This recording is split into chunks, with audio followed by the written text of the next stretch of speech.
Bonjour à toutes et à tous, bienvenue dans l'École du Futur, ravi de vous retrouver. Voici le programme du jour. On va commencer par notre focus. D'abord, comment utiliser au mieux les écrans à la maison, quelles sont les règles à adopter, les conseils à suivre aussi pour un usage maîtrisé du numérique au sein des foyers.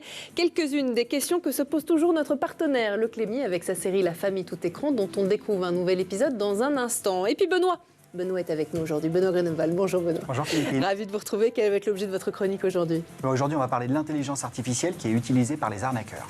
On voit ça dans un instant. Et puis c'est notre question du jour. Comment vont nos adolescents? Une question simple en apparence, mais ô combien complexe à répondre. Vous allez le voir dans une époque où tout semble s'accélérer, entre les pressions scolaires, les réseaux sociaux, une planète qui inquiète aussi. Les jeunes générations jonglent avec des défis inédits. Et pourtant, il y a un paradoxe.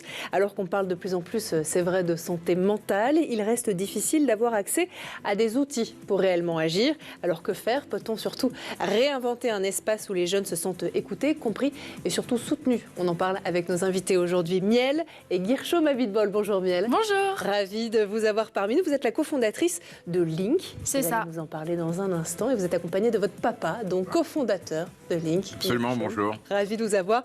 On en parle dans un instant tous les trois. D'abord, on fait un tour du côté du focus.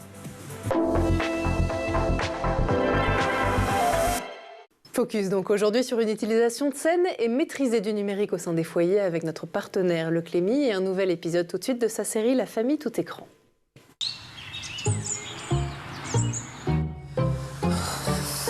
Chérie, je vais prendre ta place.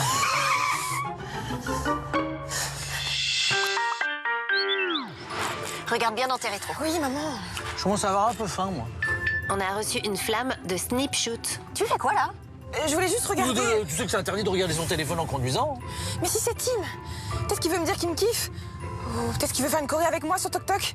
Peut-être qu'il veut me dire qu'il sort avec ma meilleure amie. Peut-être que c'est pas Tim. On reste focalisé sur ta conduite. Tiens, il y a un nouveau toc-toc. Maman, s'il te plaît, j'ai le pouce qui tremble. Non, tu gardes les mains sur le volant. Juste une notif, s'il te plaît, juste une. Regarde la route. Une promo sur les chipots. Ah bon, une promo sur les chipots? Non, tu nous auras pas. On télécharge la carte du GPS sur le téléphone et on passe en mode avion. Vous êtes nombreux à utiliser les GPS de vos téléphones sur la route. Mais attention à ne pas déraper en consultant sa messagerie, ses textos et ses applications préférées. Une seconde d'inattention suffit à causer de graves accidents. N'hésitez pas à désactiver les notifications. Vous serez moins tentés. Il s'est passé quoi avec ton téléphone? J'ai reçu des notifications pendant que je cuisinais les chipots. Fallait que je les consulte. Ah, je suis couvert de gras. Oh, c'est pas frais. Ne mangez pas ça, hein.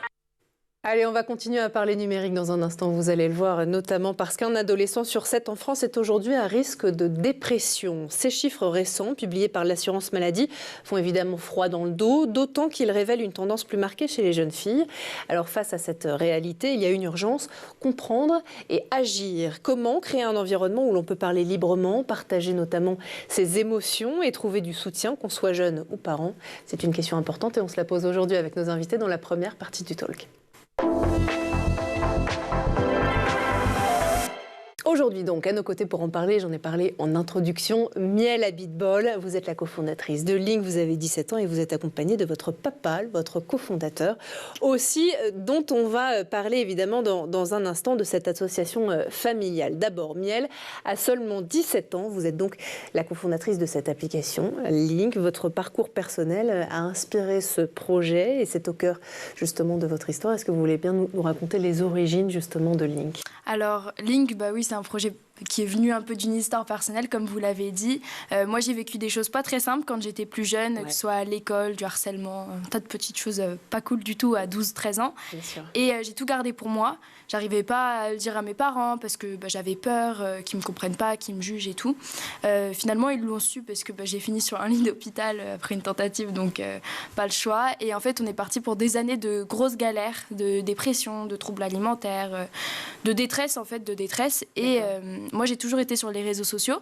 Donc, j'ai toujours partagé en temps réel ce que je vivais. J'ai jamais eu honte de dire ce que je vivais, de ce que j'avais vécu.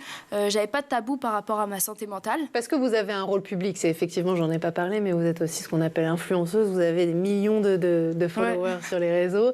Et donc, vous faites ça depuis des années déjà. C'est ça, sans depuis tabou, que j'ai 10 ans.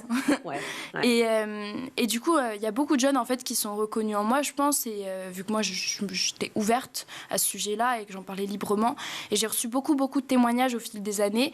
Et en fait, quand j'ai commencé à aller mieux, c'était à peu près il y a 1 an et demi, je sais pas, il fallait que je fasse un truc. Donc je vais voir mon père, je lui dis papa, il faut qu'on fasse une application pour aider les jeunes. Parce que je peux pas juste regarder tous ces messages, scroller et ne rien faire.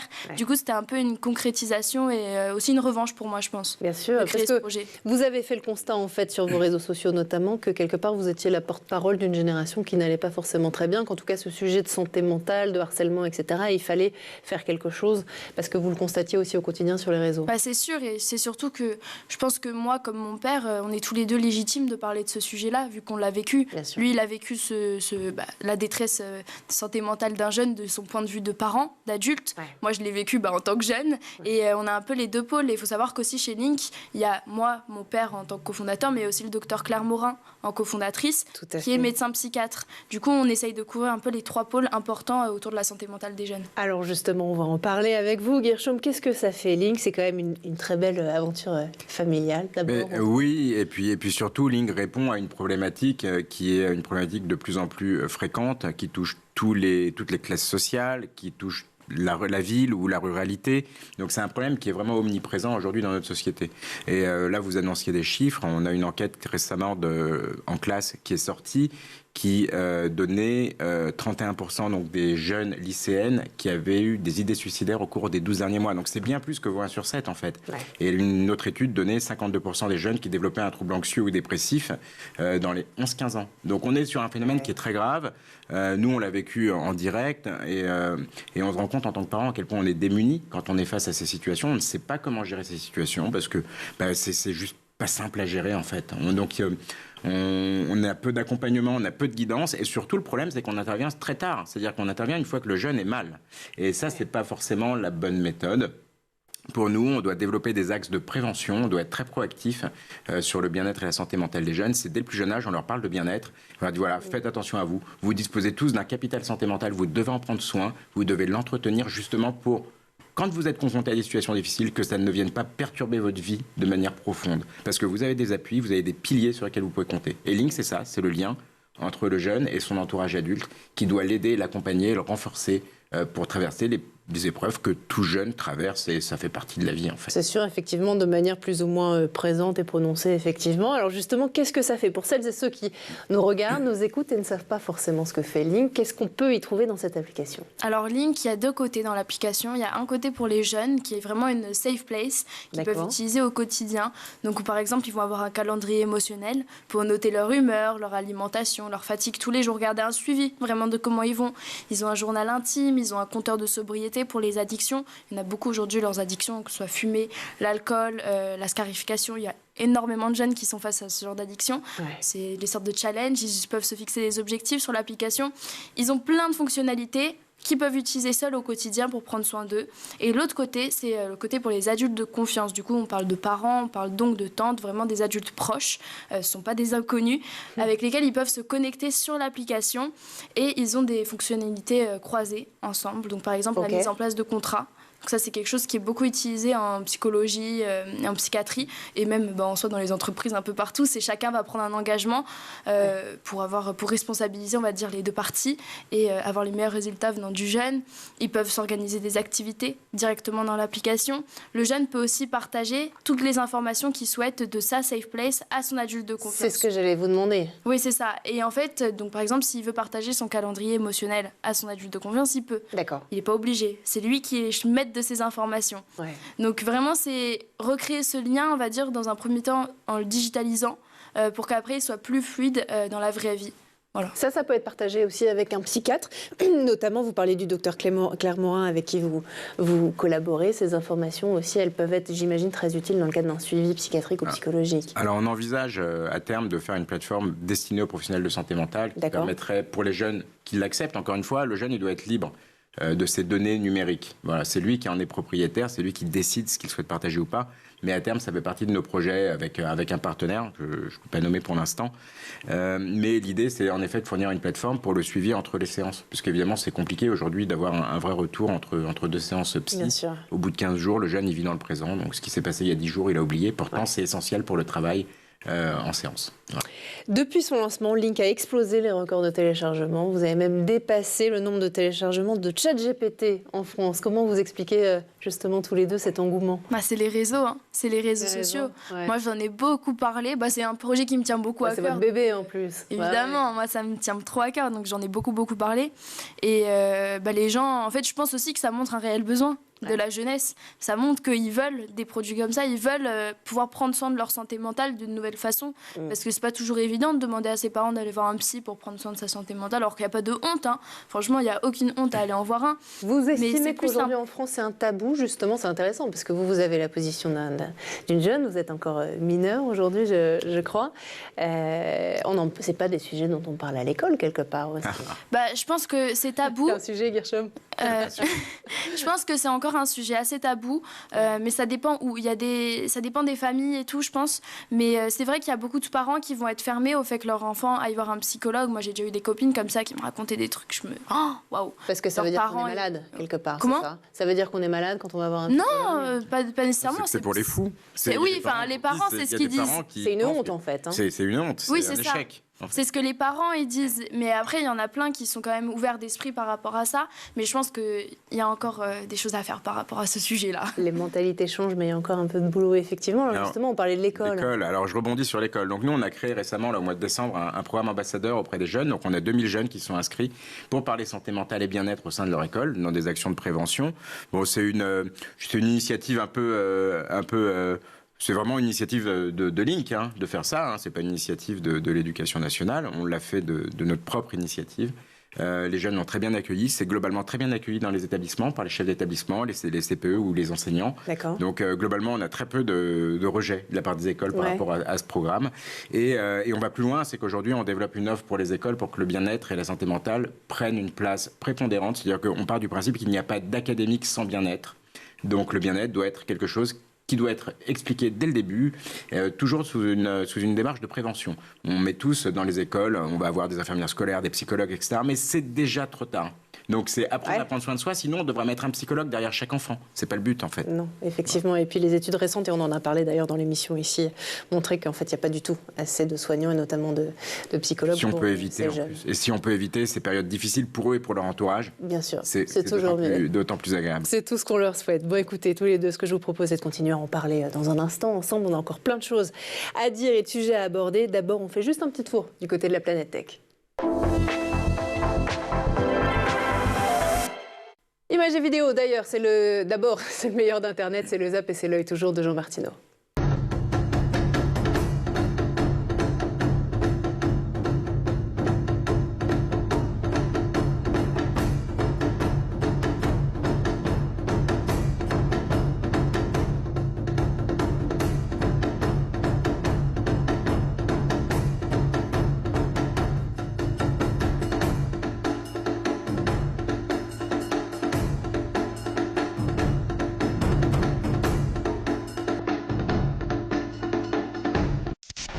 Have you ever seen a G-shaped lamp that's also a wireless charger, Bluetooth speaker, alarm clock, and provides 15W fast charging?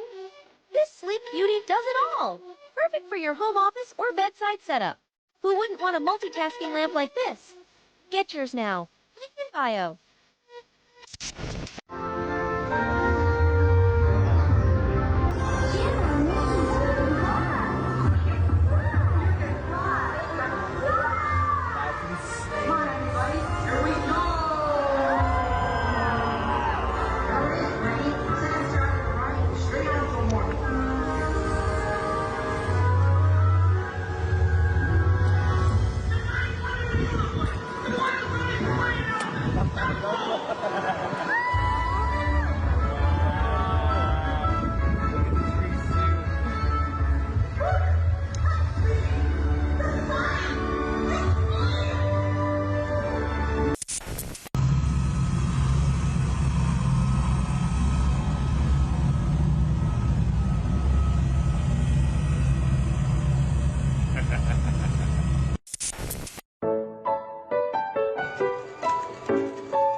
Allez, on est de retour toujours sur le plateau de l'École du Futur et en compagnie de nos invités aujourd'hui, Miel et Guirchaume à Beatball. Juste avant, madame, monsieur, de reprendre nos échanges, on va laisser place à la chronique de Benoît Gruneval qui a une idée derrière la tech.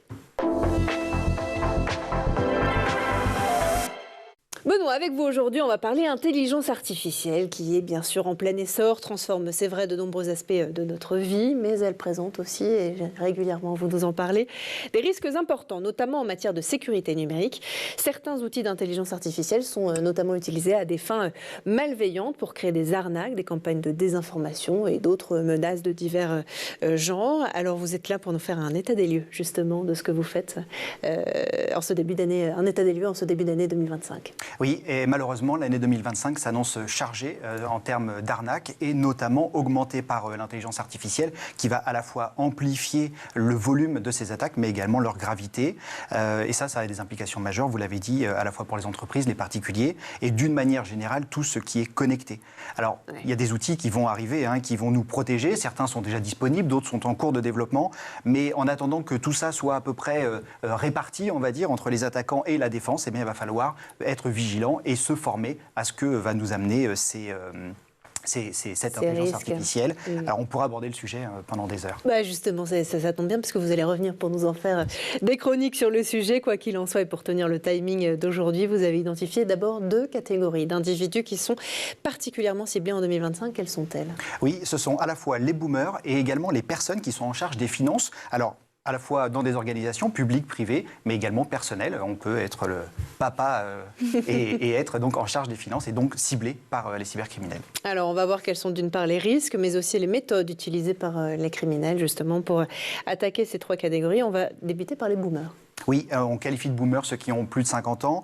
Par contre, ce qu'il faut savoir, c'est que les boomers trappes, donc les menaces qui visent les boomers, sont liées à l'émotion. Donc finalement, ça nous concerne tous. C'est sur les réseaux sociaux, principalement Facebook, mais en fonction de l'âge, on peut en trouver sur d'autres. Et ça commence par une image qui amène à la nostalgie, à l'attendrissement, qui suscite l'émotion d'une manière générale et qui va amener ce boomer à cliquer sur cette image ou à interagir avec l'image. Et à partir de là, le brouteur, c'est comme ça qu'on l'appelle, va rentrer en contact avec cette personne et va commencer à créer une manipulation, soit une mise en scène classique, soit même de la romance. On l'a vu récemment avec Anne, qui croyait discuter avec un faux Brad Pitt. Tout à fait. Et d'ailleurs, attention aux boomers, parce qu'il y a une étude de l'université de Princeton qui dit que les aînés partagent plus que les jeunes, 7 fois plus de fausses informations que les jeunes de 18 à 25 ans. Donc, vigilance. Alors justement, comment on peut reconnaître à la fois forcément les fausses images et puis le profil des arnaqueurs ? La première chose, c'est de sortir de l'émotionnel. Il ne faut pas se focaliser sur l'image, mais bien sur la partie technique. Généralement, on voit, il peut y avoir des incohérences, le nombre de doigts qui est supérieur ou inférieur à la moyenne nationale, des contenus qui sont marquants, des dents étranges. Et puis, 2, il faut regarder le contenu en lui-même. C'est-à-dire qu'un enfant de 5 ans n'est pas capable de faire un gâteau de 10 mètres de long. Oui, c'est sûr. Alors, dernière catégorie pour cette chronique, les intendants et personnes en charge des finances. On en a parlé. Qu'elles soient dans le secteur public ou privé, elles sont des cibles de choix pour les cybercriminels, notamment en raison forcément de leurs accès à des fonds ou à des informations sensibles. Oui, d'ailleurs, les autorités alertent sur le nombre croissant de faux vies, des faux ordres de virement. Ces personnes qui ont accès effectivement à des fonds ou à des informations sensibles sont incitées à transférer ces fonds vers des comptes qui sont contrôlés par les fraudeurs et les opérateurs sont manipulés, alors bien sûr par l'hameçonnage, envie de dire comme d'habitude, sauf que celui-ci est augmenté par l'intelligence artificielle et ça va même jusqu'à des conversations avec des deepfakes audio ou vidéo. Et ce qu'il faut bien voir, c'est que la qualité est impressionnante. On peut facilement cloner un personnage, surtout s'il est très exposé sur les réseaux sociaux et qu'il met en avant des contenus vidéo et ou audio que l'on peut récupérer facilement. Attention à vous, Miel, c'est pas ce qu'on vous souhaite, on le fait évidemment. déjà. On vous le fait déjà. Ouais. Ah ouais. Bon, on va en parler. Sur Telegram. L'intelligence artificielle, en tout cas, présente des avantages considérables, c'est vrai, mais elle engendre aussi, vous en parlez, un potentiel d'abus important dans cette période de transition. Qu'est-ce que vous nous recommandez, justement, Benoît, de manière générale, justement, pour y faire face ? Eh bien, si on n'est pas influenceuse ou influenceur, la première chose, c'est de verrouiller son profil pour éviter qu'il y ait trop d'interactions avec l'extérieur qui ne sont pas ses amis. On va limiter soi-même les j'aime, on va éviter d'aller liker des choses qui ne sont pas celles de nos amis. Et puis, on va se méfier des profils inconnus qui vont nous demander ou nous proposer d'accéder à des informations qui sont trop personnelles. Est-ce que vous avez des recommandations spécifiques pour les personnes en charge des finances, justement? Oui, et je dirais qu'on va aller encore plus loin parce que même si ces personnes-là ne sont pas des agents secrets, il faut qu'elles soient très prudentes et qu'elles considèrent leur univers numérique comme étant très intéressant pour les cybercriminels. Et pourquoi pas mettre en place des procédures, notamment des mots de passe dans la vraie vie.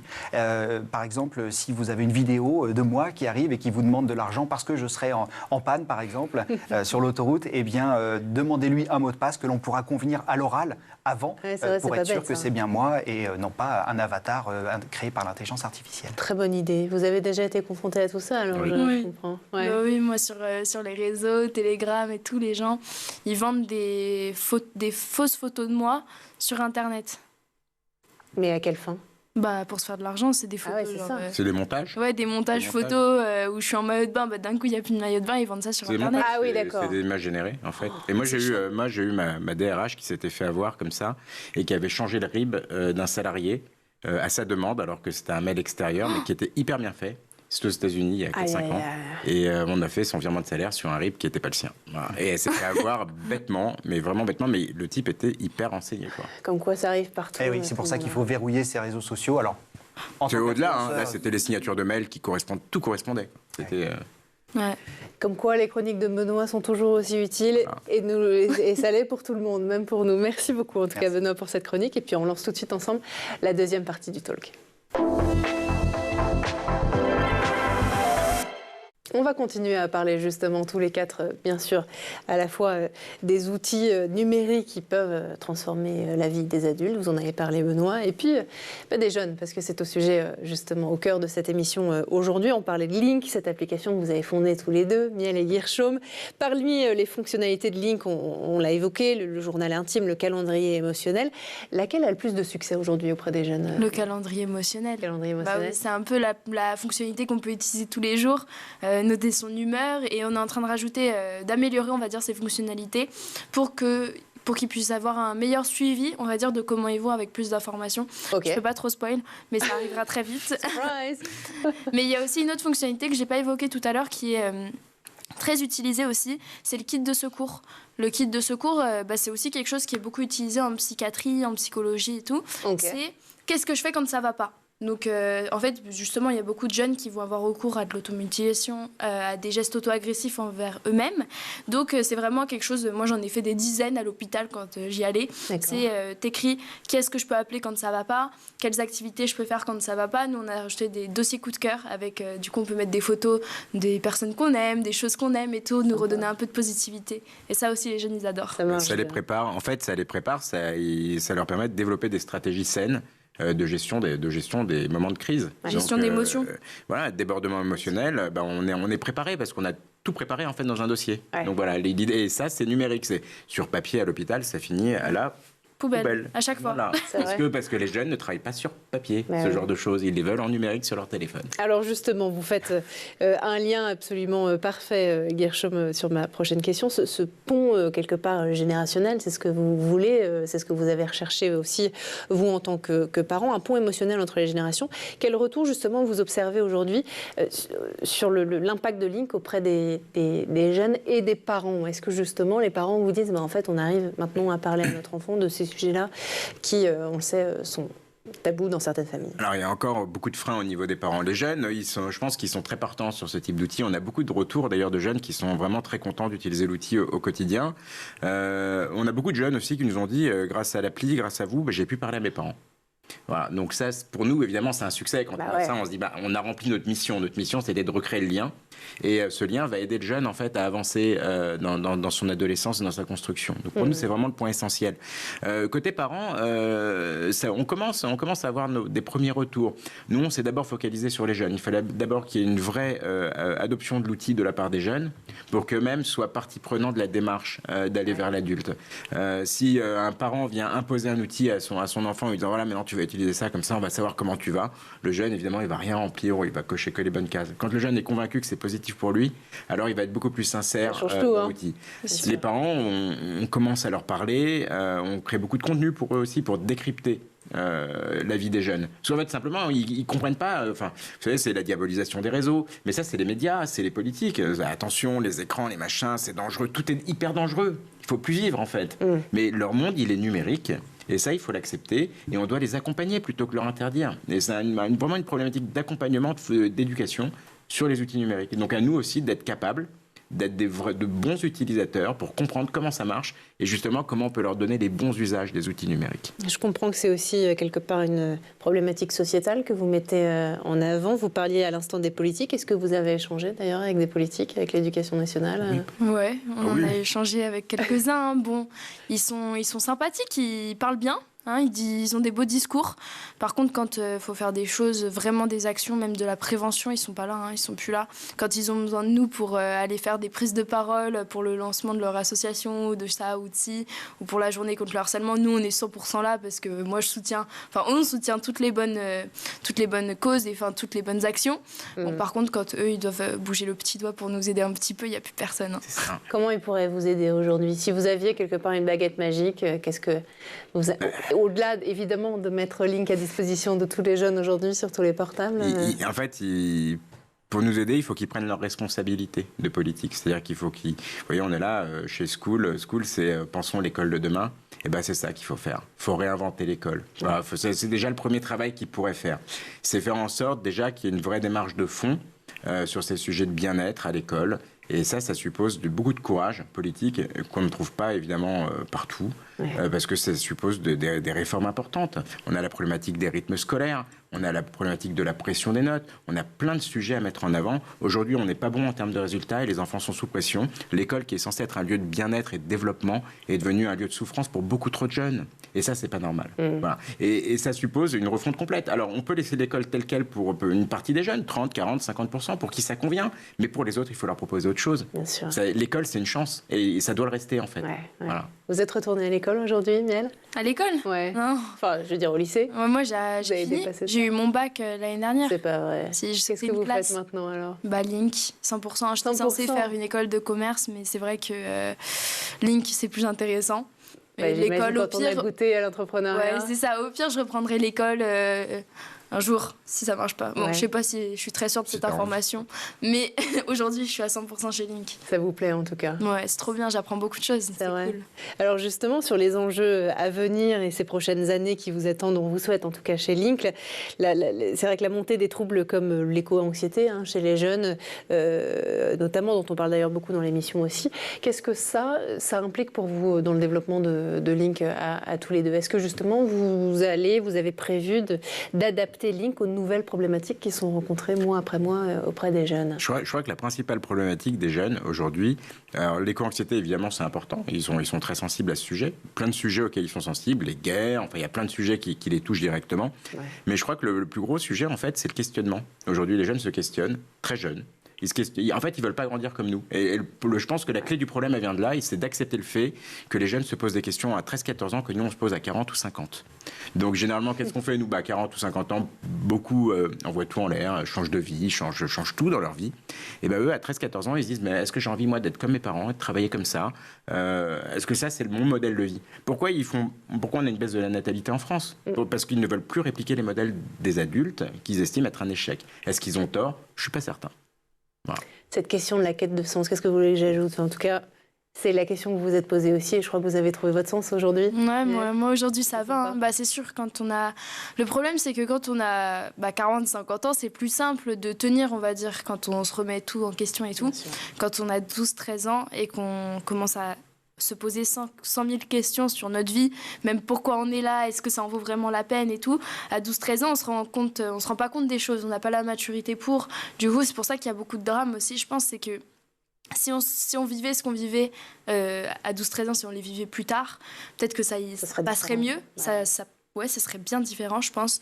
Mais à 13 ans, même ceux qui ont des pensées suicidaires, qui font des tentatives de suicide, ils ne se rendent même pas compte, je pense, de ce que c'est la mort. Moi, quand j'en ai fait, franchement, j'ai eu de la chance. Heureusement que je m'en suis sortie. Je ne me rendais même pas compte de ce que ça signifiait, ce que ça allait impacter au sein de ma famille, au sein de mes amis, de mes proches, de tout, en fait. Pour tout le monde, on ne se rend pas compte de ça. Et je pense que c'est pour ça que c'est important qu'on soit accompagné dès le plus jeune âge par rapport au bien-être, parce qu'à 12-13 ans, on se pose ces questions tout seul.